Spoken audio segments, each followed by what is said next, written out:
Amis de la magie, bonsoir. Le critère de la maîtrise dans n'importe quel domaine, c'est la capacité d'enseigner celui-ci, dit Aristote.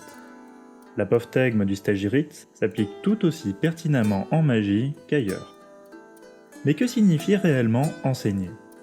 Dans sa définition la plus basique, l'enseignement est un don de connaissance.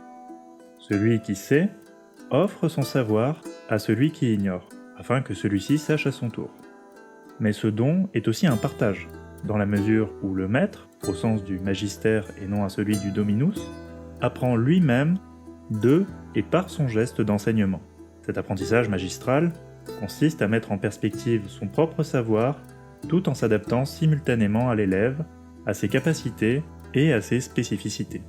En ce sens, enseigner signifie s'édifier en tant que maître par le geste même de former l'autre en tant qu'élève et disciple, en lui donnant l'exemple d'un être au monde que le destinataire de l'enseignement pourra faire sien, à sa manière propre s'il le désire.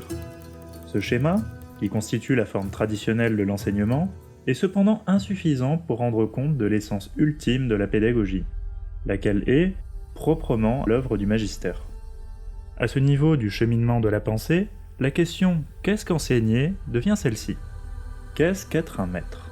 À cette question seconde, mais bien davantage encore surplombante, nous répondrons qu'un maître authentique est non seulement celui qui a intégré son art à son être jusqu'à ce que les deux en soient venus à ne faire plus qu'un, mais qu'il est aussi, et plus encore, celui qui est capable de s'effacer le moment venu afin que l'élève puisse devenir maître à son tour, geste par lequel est préservée la liberté de l'autre.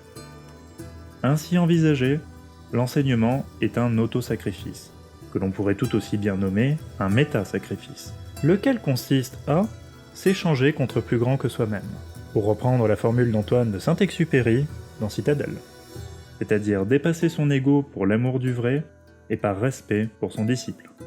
L'enseignement se sublime alors en initiation au sens entier du mot, car l'originel don de connaissance devient offrande de la transcendance. Cela va sans dire, mais c'est encore mieux en le disant.